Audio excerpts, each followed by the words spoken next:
Hello there, good afternoon and welcome to a new month. This is News Today. I am Emefa Akosiadeti. Coming up this afternoon, the Communications Minister challenges the government on its pace in tackling the illegal mining fight, insisting the president could have done more on enforcement. President Mahama has been president for 9 months now. Do I wish I have seen more? Absolutely. I wish it's ended today. This afternoon, former Attorney General Godfred Dame faces Police Criminal Investigations Department over alleged misconduct and attempts to fabricate evidence in the embattled Richard Jakpa Auto Force and Ambulance deal saga. We're live at the police headquarters for the very latest. And this afternoon, calls for specialized courts justice system to try corruption-related cases heightened. We have details as a high-stake regional stakeholder engagement on the formulation of the National Ethics and Anti-Corruption Action Plan targets, close collaboration and seamless transfer of cases among anti-corruption institutions. And as well, late-stage diagnosis and weak infrastructure cause breast cancer mortality in Africa to be the highest globally, despite a low rate of incidence. We'll tell you more, as nearly half of breast cancer cases recorded in Ghana annually result in death. We're live on DSTV channel 421, GoTV channel 125, and of course, around the world on myjoyonline.com. Joy News, independent, fearless, and credible. Please stay for details.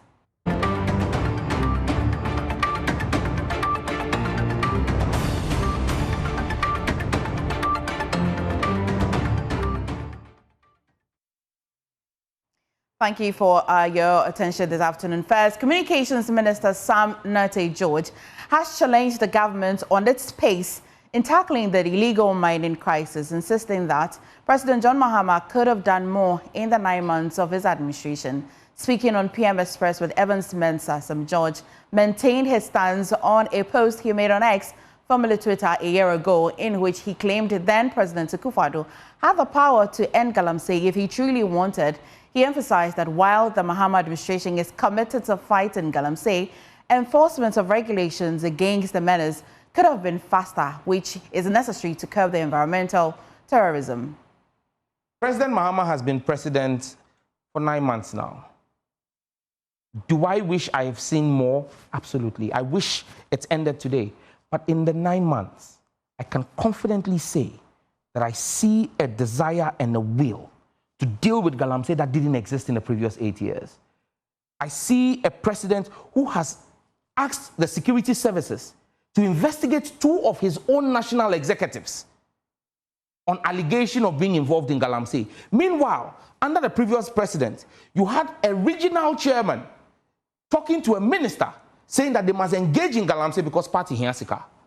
And the president went to campaign for that individual in their party elections. You said that, would you have wanted for us to do more? Speaking to the president, you said absolutely yes. What more would you have wanted him to do? A lot more in terms of enforcement. We could move a bit faster. I believe that there could be a lot more. And again, I see the work, I see the briefs in cabinet that the Minister for Lands and Natural Resource brings, the joint briefs between himself and other sectoral ministers working towards this. In fact, it was one of such initiatives that led to the unfortunate incident of August 6th, that had the Ministry of Environment, the Ministry of Defense, and the Ministry of Interior going to work with him to fight Galamsey. So I have seen it, and I know what's going on. I'm just saying that we don't need to rest on our oars.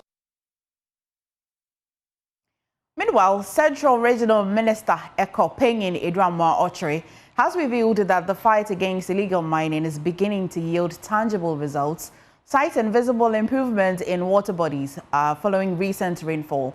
He told the media during a presentation of reservoir tanks to the 5 districts hardest hit by the water shortages.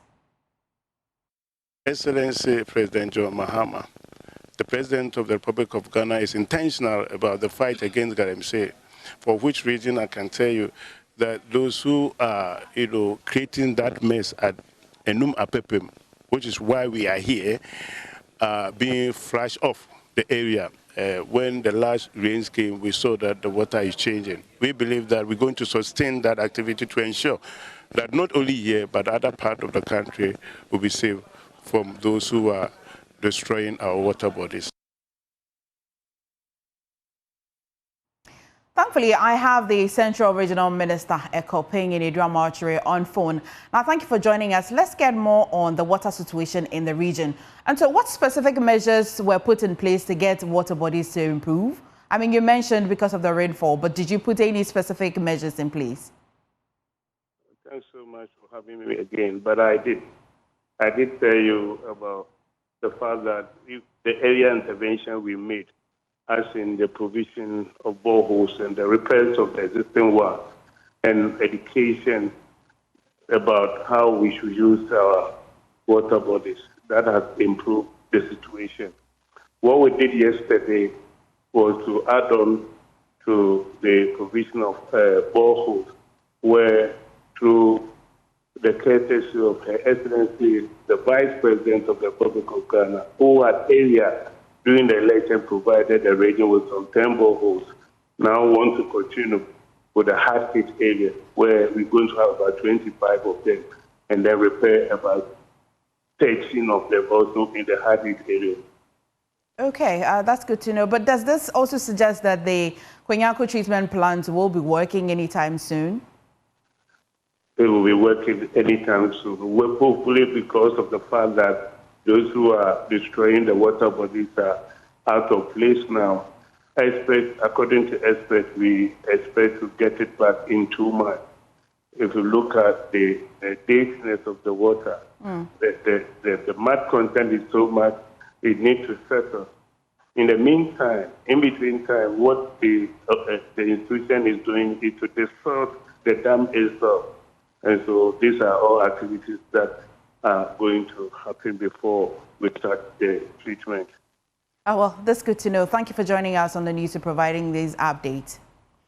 Now, in a yet-to-be-aired documentary by JoyNews entitled Dear Mahama, Stop Galamsey on the illegal mining impact, here is a teaser.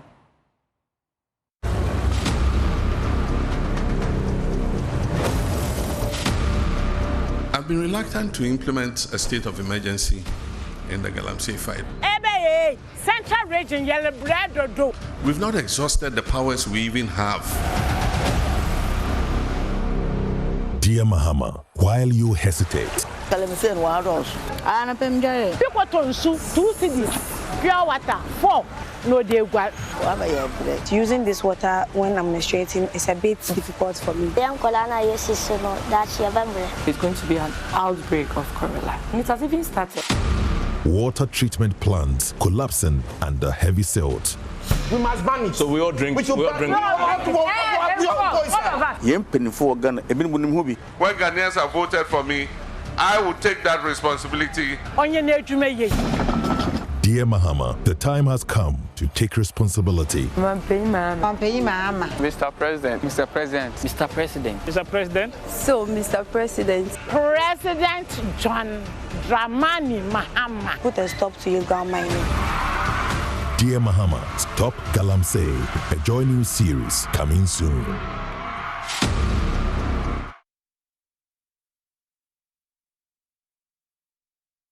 Of course, you don't want to miss that documentary, Dear Mahama. But the acting Chief Justice, Justice Paul Baffour-Bonney, has urged magistrates and judges to prioritize the prosecution of individuals involved in illegal mining, known as Galamsey, regardless of their political affiliations and status.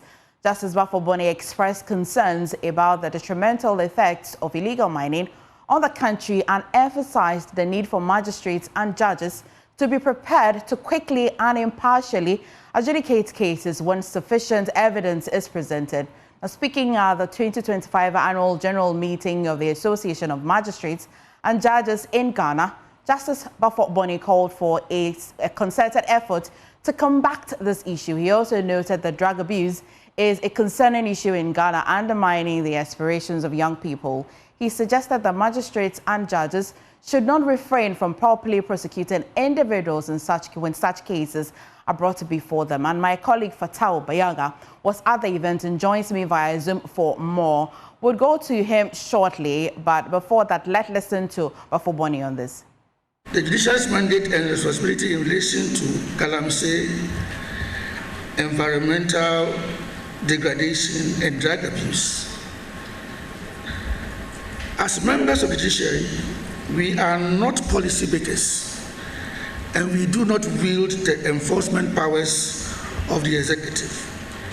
Yet our constitutional role is neither passive nor peripheral. We are the guardians of justice, custodians of the law, and interpreters of the nation's conscience. So our responsibilities in confronting these challenges include upholding the law. We must ensure that prosecutions related to illegal mining and drug trafficking and abuse are handled with seriousness, impartiality, and urgency. And I mean urgency. Where there is evidence, the law must be applied without fear or favor.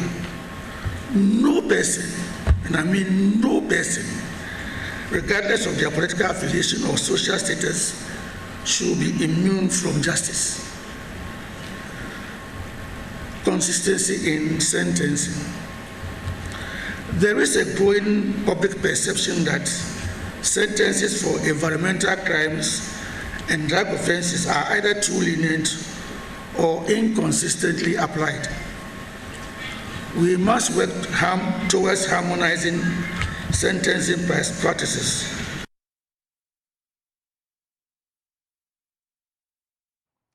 Now, away from that, Communications Minister Sam Nate-George is challenging the long-held belief that Ghana's DSTV subscription costs are linked to market size. On PM Express last night, he argued that population has no bearing on pricing, pointing out that smaller markets like Liberia paid less than Ghana, while countries with populations similar to ours like Angola paid around $30. His comments follow a breakthrough deal between government and MultiChoice Africa that takes effect today, promising Ghanaian subscribers 33 to 50% more value for their money, an offer he describes as unmatched. It's not an issue of just market sizes. Because if it was an issue of market sizes, the analysis you did, you should check how much Liberia is paying. Liberia has a population of 5 million people. That's the population of Accra. Before we got this intervention, Liberia was paying less than us. Angola has a similar population to Ghana, it's about 33 million people. Angola was paying in the region of about $30. So for those who make that uninformed argument, that Nigeria's price is low simply because of the numbers of the population there, then they haven't followed through. They're speaking from sentiment and what they have heard people say on social media. They're not speaking from fact. Because speaking from fact will tell you that population does not necessarily play a role in the pricing model that has been done. Because if population played a role, Liberia should not be charging less than Ghana.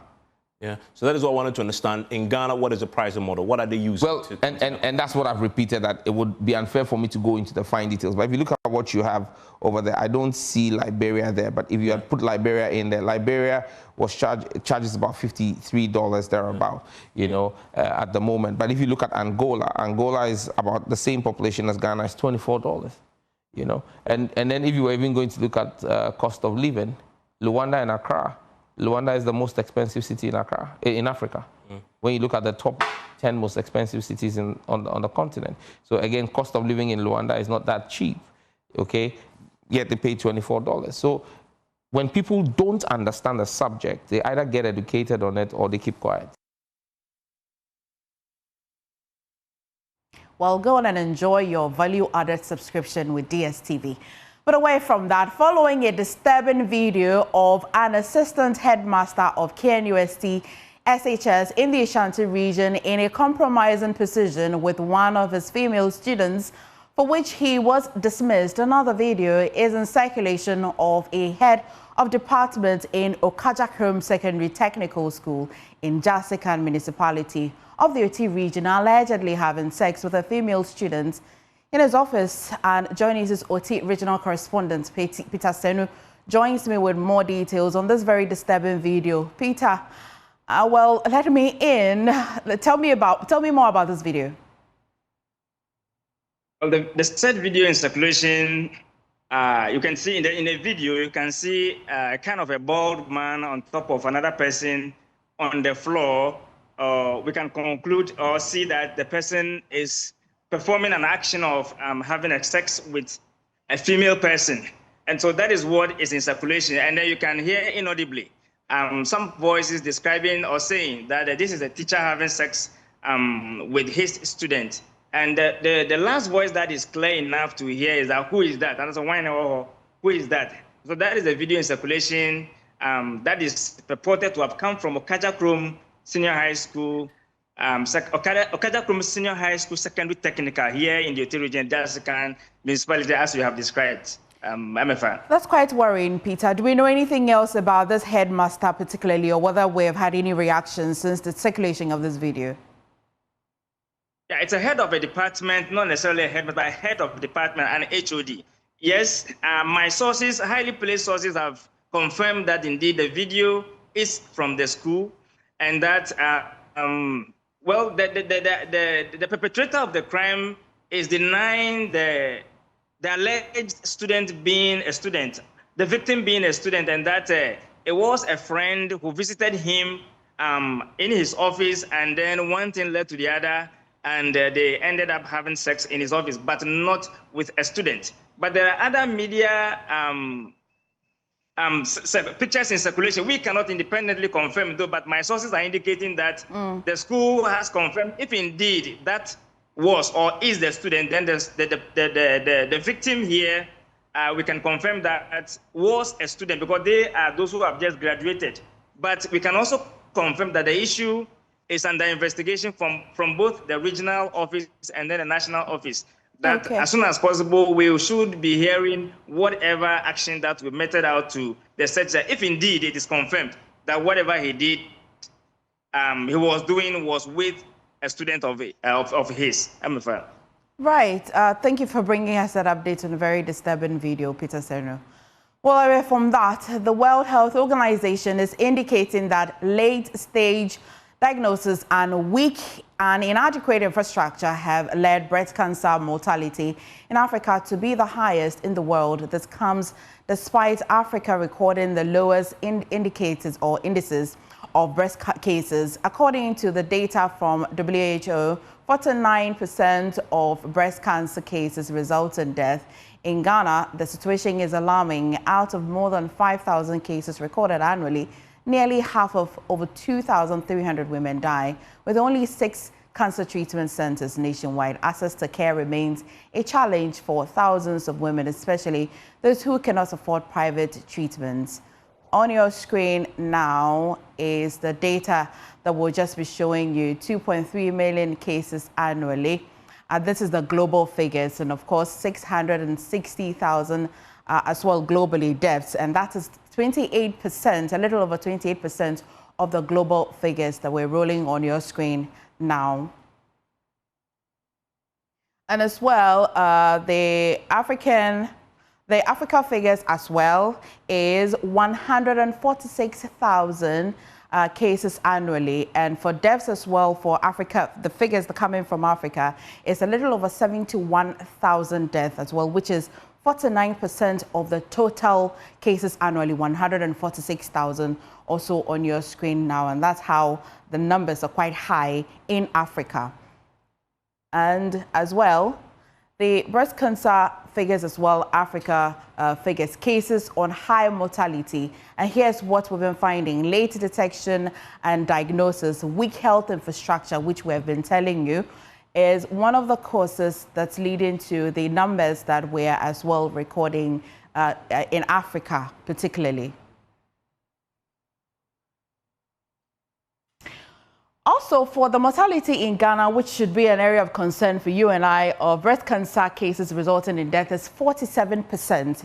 So if the number of total persons who report to the hospitals, out of that we have 47% of that resulting in mortality. And as well,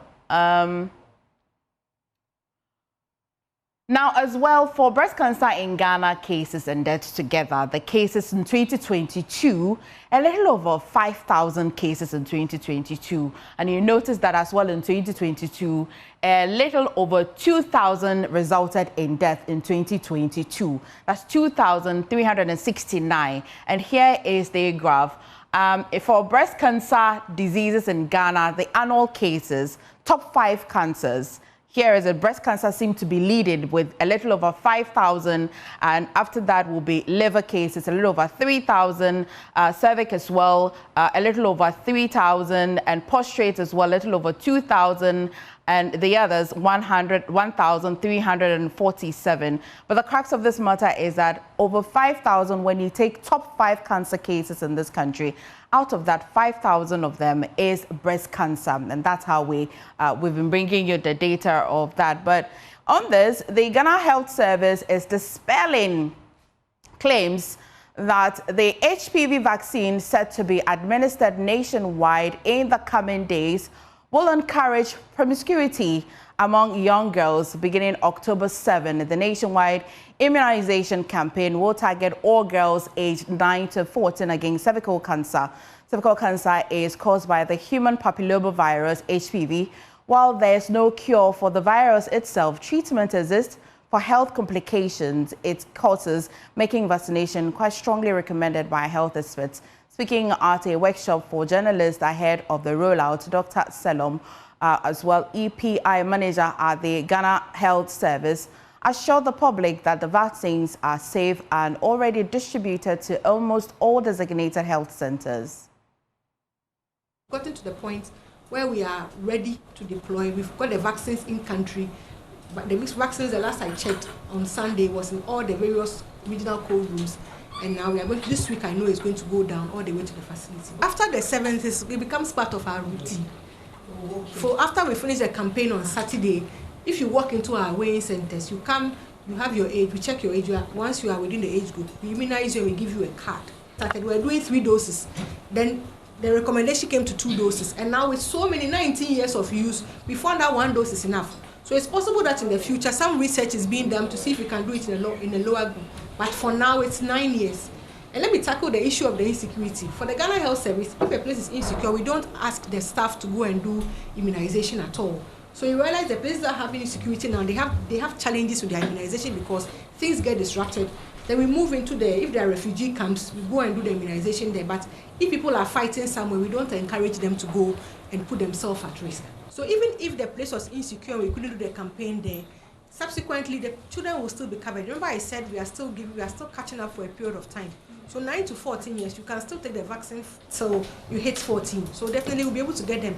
If they are not there in the community and they move out to a different place too, we can get them. And then to add on to the point about the time of the vaccine is going to be, when you take it once, it's a lifelong protection. So if you take it at 9 years, you are good to go for life. Obviously, you are supposed to also do the screening. Because as I said, most of the cancers are caused by the high-risk HPV 16 and 18. But you may have other risk factors that may also lead you to get cervical cancer, which is not caused by the virus.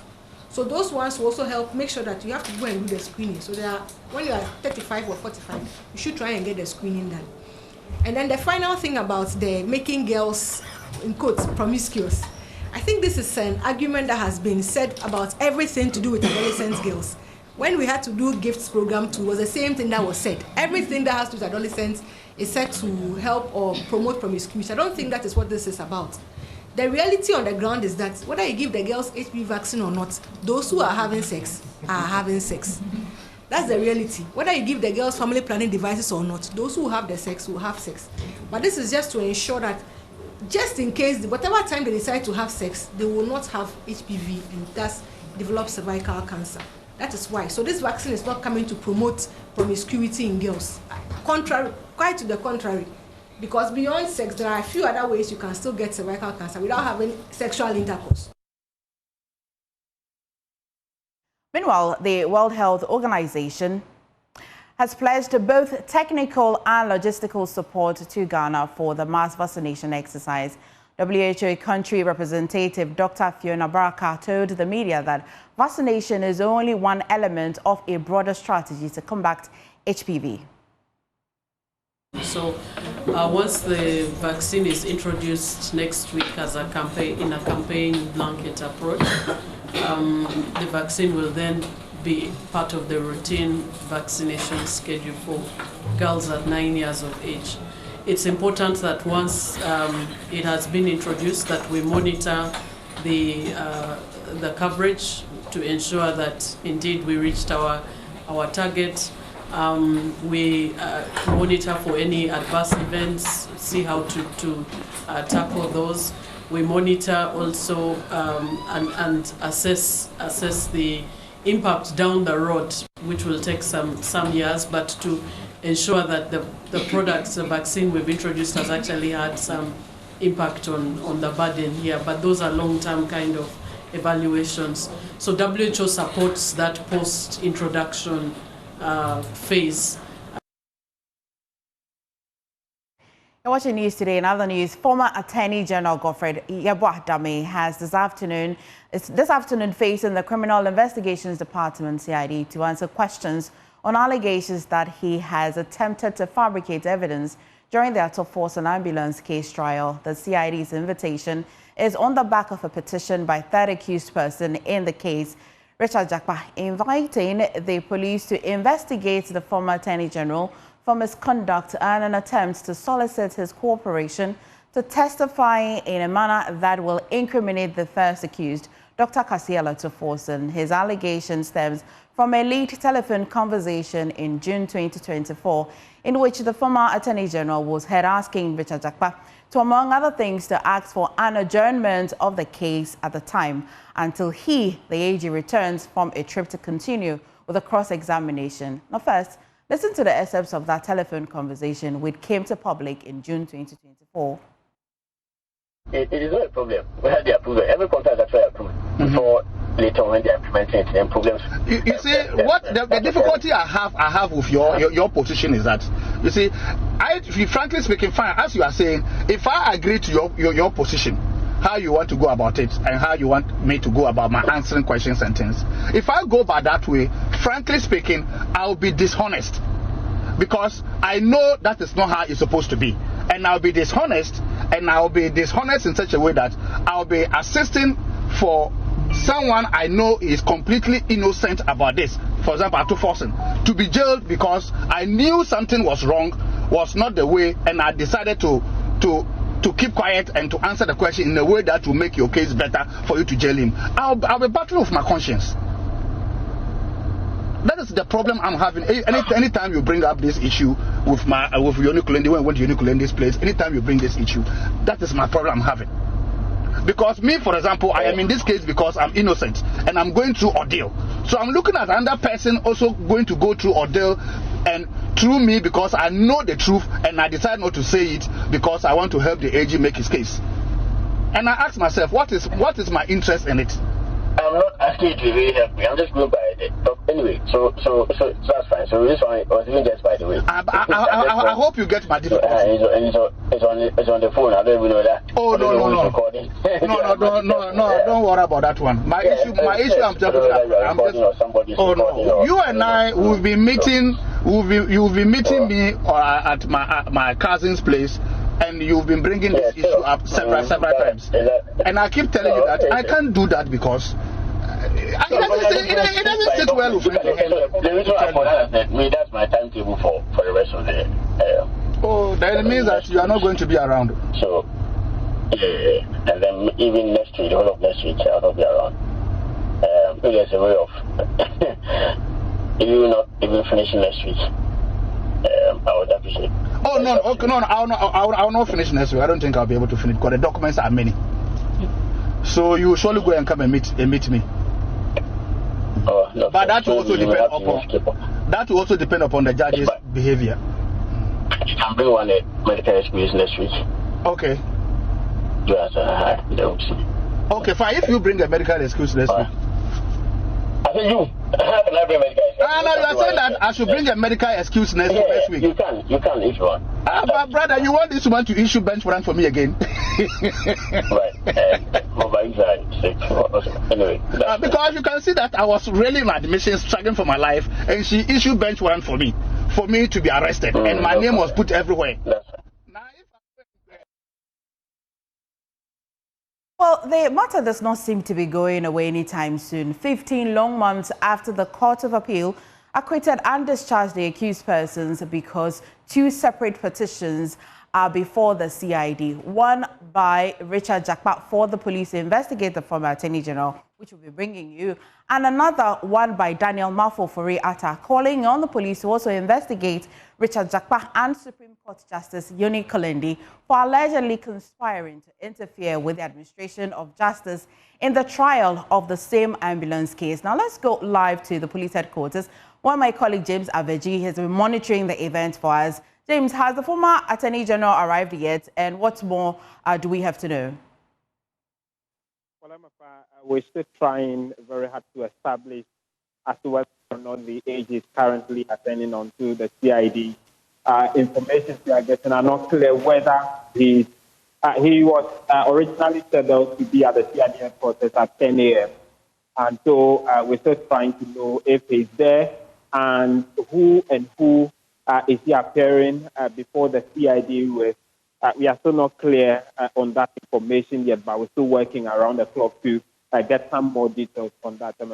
Right, and so are you able to tell us details of the other petition filed by Daniel Mafo?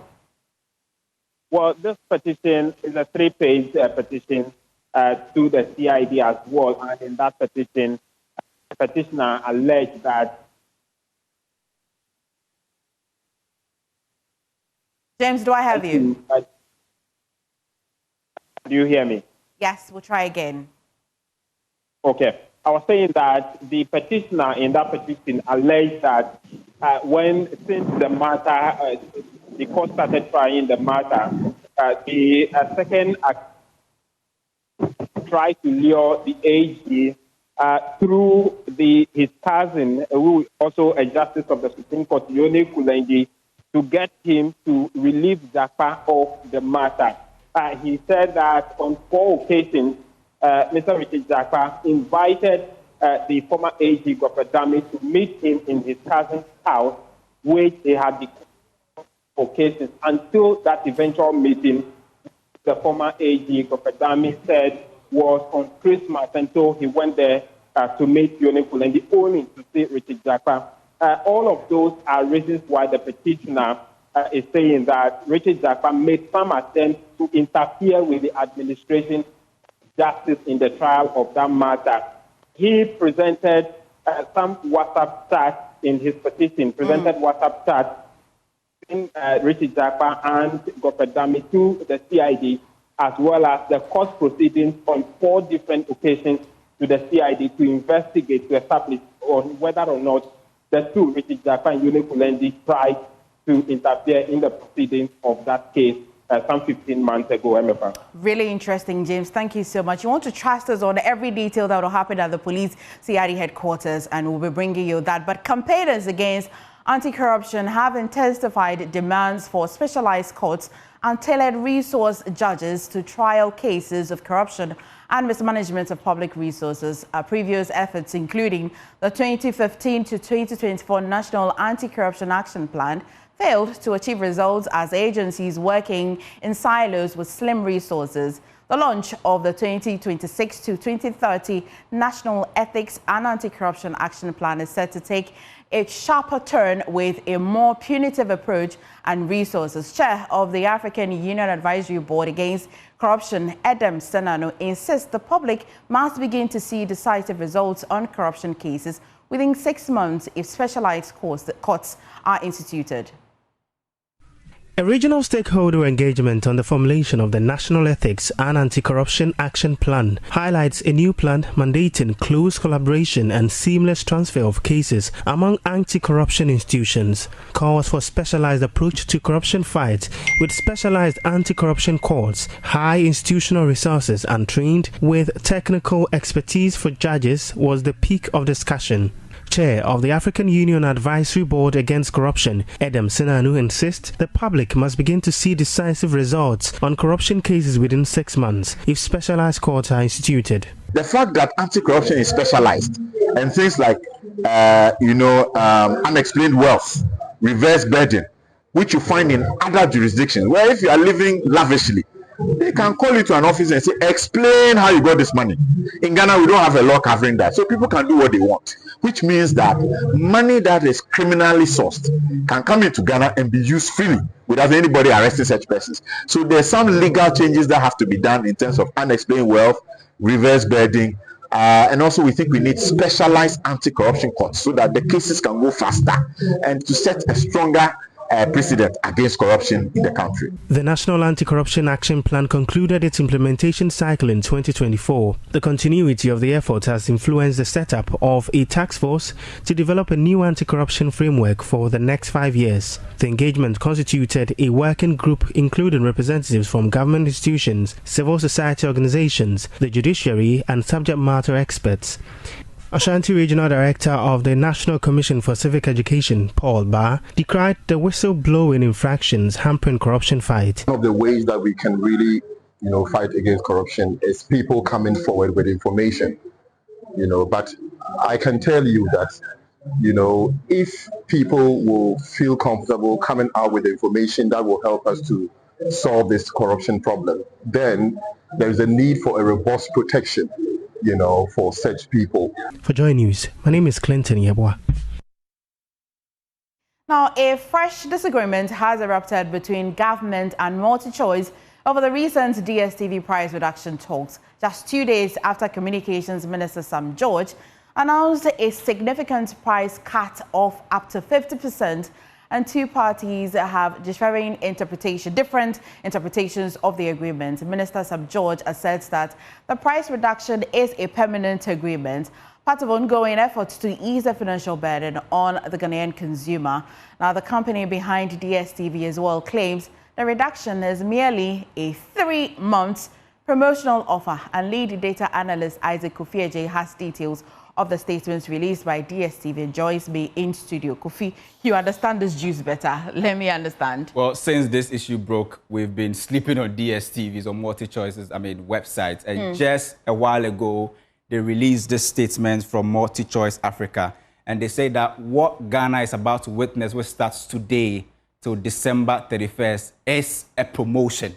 And DSTV says that this is a promotion they call We've Got You promotion. And they have series of questions and answers that they themselves, have actually put in this communique, so FAQ that they've put out. The first question DSTV asked was that, what is this promotion and about? DSTV says that this promotion is our gesture to give our customers even more value. It says new and active previously or disconnected customers who are active during the promotion period on DSTV will get to view one package higher than what they have paid for at no extra cost. So this is the promotion that DSTV is running. Let me skip to the third question that DSTV asked themselves and they answered. They said, how long is this promotion valid for? DSTV says that this promotion will run for a limited period. And we need to, put emphasis on the word limited period. So the promotion we are witnessing now, we started today, will run for a limited period. It will start on the 1st of October, which is today, and run until 31st December 2025. Remember yesterday, Evans asked Sam George, will it be permanent or subject to review?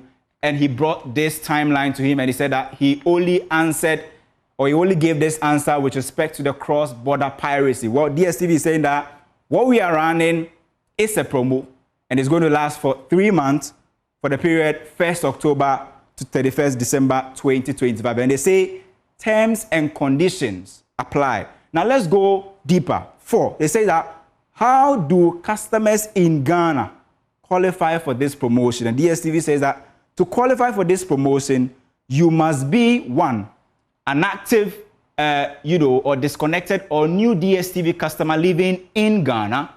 make or have made payments in full for your current package, join as a new DSTV subscriber and be entitled to access a DSTV package. Now, I want to go back to the second point. It says that make or have made payment in full for your current package.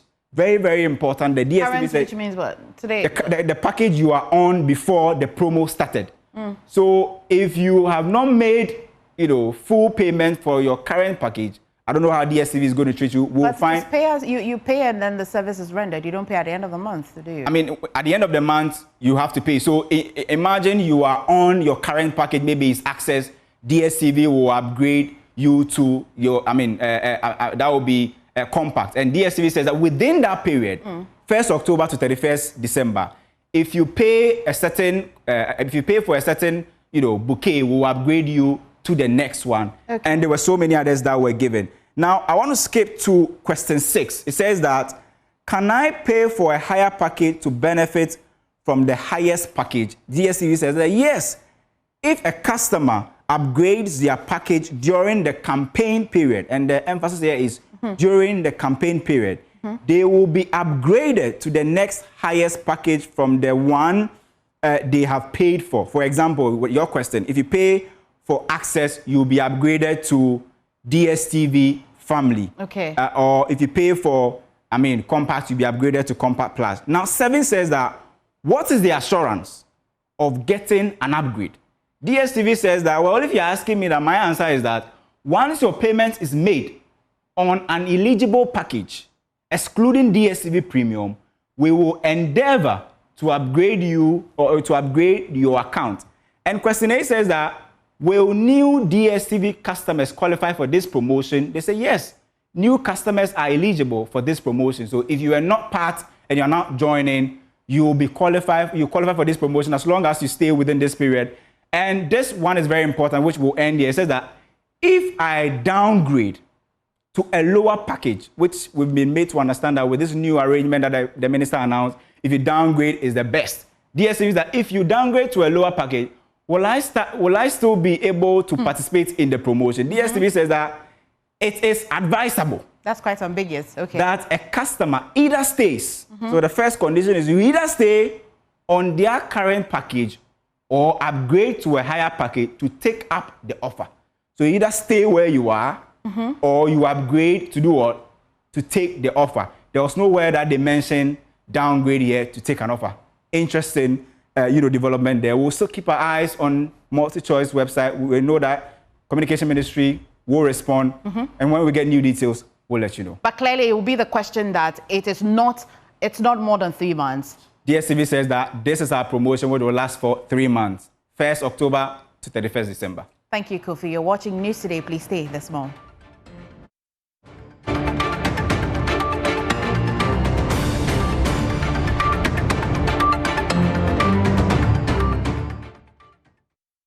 Welcome back. It's time for business. I am Michelle Ejekum. Let's get into the stories. Now, the year-on-year inflation for September has dropped significantly to 9.4% from 11.5% in August 2025. This is the lowest since August 2021. Food inflation declined to 11.0% in September from 14.8% in August 2025. Also, non-food inflation fell to 8.2% in September 2027 from 8.7% in August 2025. The government statistician Dr. Alhassan Idrisu noted that the development shows that the pressures driving inflation over the past months are declining. Just to ensure that we have a recap of the story that has been told, for September 2025 inflation, the September 2025 inflation of 9.4 is actually showing a reduction in inflation from 11.5% recorded in August. And this 9.4% inflation is driven by a reduction in inflation on locally produced items from 12.2% in August to 10.1% in September, and also a reduction in inflation on imported items from 9.5% in August to 7.4% in September. The 9.4% inflation in September is also driven by a reduction in food inflation from 14.8% in August to 11% in September, and non-food inflation from 8.7% in August to 8.2% in September.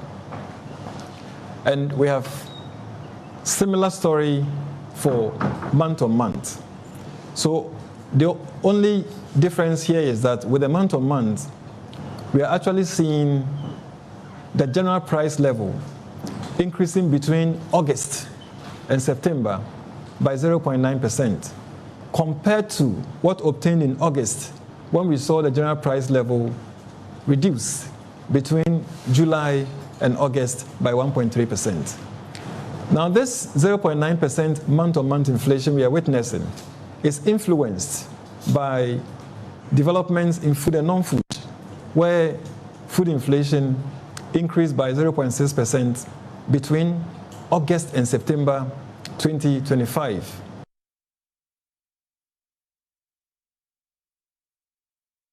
And that's it for business. For more business news, please log on to myjoyonline.com. I am Michelle Ejekum. Sports is up next.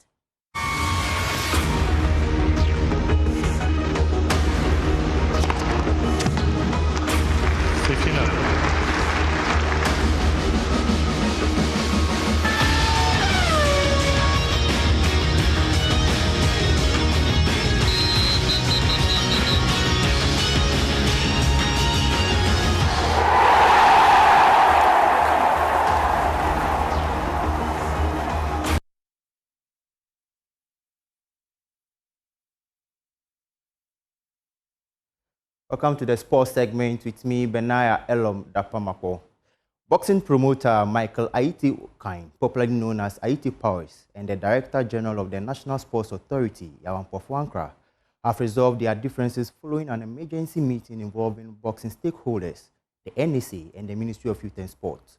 The dispute arose after the NSA suspended all boxing activities in the country in response to the tragic death of Ghanaian boxer Ernest Akushe, also known as Bahubali, who passed away on September 23, just days after sanctioned bouts. Speaking to Joy Sports, Aiti Powers confirmed that there is now mutual understanding between all parties involved. Since I think what went on this morning, I think I'm very happy. You understand me? I'm very happy to be in this meeting. Everything is nice. I don't have any problem with the sports minister and Yapofor Ankra and NSA. So I want to tell all boxing fans that whatever happened, the good thing is coming to happen. So they should relax. Very soon, Aiti Powers boxing promotion will come in. We are going to give loud respect to our brother Bahubali. Aiti Powers, but the promotion is coming on very soon. So people shouldn't be upset. Whatever has happened, we have to give thanks to Almighty God, because it's God who knows the best, that the fight is not coming on. But as at now, everything is okay. I'm very happy. The sports minister too is very happy. All the boxing fans are very happy. So we thank God. Do you have any timeline as to when your promotion is going to come on? You can talk to my PRO. Yeah. I'm his brother. It is time we've built on whatever setbacks we have to improve our sport. And what happened that we lost our dear brother, we have to rather make sure that the negatives will return into positives for Ghana boxing. And a date will definitely be announced. There's going to be a roadmap that is going to come out. The measures that are being put in place by the ministry and the NSA to make sure we come back stronger will come. And this bout will be the beginning of the great things to happen in boxing. Aiti Powers Promotions will do that. Thank you very much. Just a final question. Just how disappointing was it that after all the resources and the preparations, the event that was scheduled for this weekend did not happen? Very, very bad for him. You know how much we spend. Even one boxer, my boxer fought on the last bout, the bout that Bahubali died. My boxer was an undercard. Just one boxer, I spent $5,000. And that's it for sports with me, Benaya Elom Dapamako. For more stories, you can log on to myjoyonline.com. Up next is Showbiz.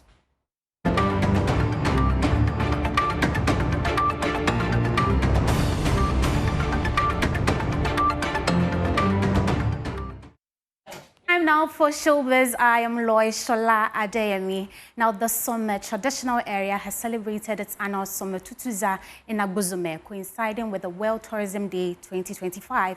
The colorful derby of chiefs and people drew government officials, traditional authorities and citizens. Tourism Minister Ablaji Fagumashi used the occasion to stress that tourism must not only generate revenue, but also transform lives, empower communities, and consolidate peace and unity. There's more in the following report by Ivy Setoji.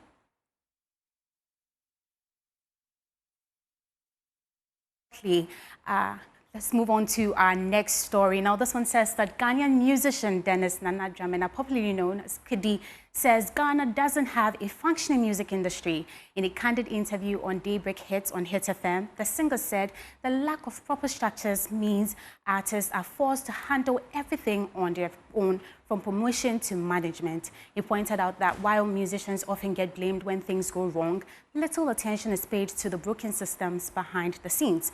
Kidi stressed that if the right industry framework existed, collaboration and growth would come more naturally for artists. Our industry does this, our industry does that, but from where I sit, we do not have an industry. No, it's facts, because like it's there, like Ghana music industry, but we don't have the structures that make us an industry at all. We don't have at all. Mirage. We're just everybody's just floating, doing their best with what they have, with the resources available to them, finding ways and places to put themselves and graduate themselves and grow. But the structures that form, and that's what you said, we get to a place and then it's like a house, a family. The parents have kids. The kids graduate from uni. The whole concept is, oh, they are sure we're into the but we're uni, no, I think I'll be rare, and that's when he even needs like support. But it's set up in a way that's one man for himself. You have to do what you can with what you have. We don't have. You cannot. After 10 years of all the hits Kidi has, if we have structures, I should be a mega superstar. But we're still growing day by day because it's one man for him. So you have to fend for yourself. You and your team have to find ways and means to get funding, to get videos, to do this, to do that, because the point blank fact is there. We do not have structures that make us. Well, and that's all for Showbiz. I am Lois Shola Adeyemi. Over to you, MFA Kusiadeti. Well, thank you so much, Shala. That's how we wrap up the bulletin for today. I'm MFA Akusiadeti. Do log on to myjoyonline.com and thank you for watching.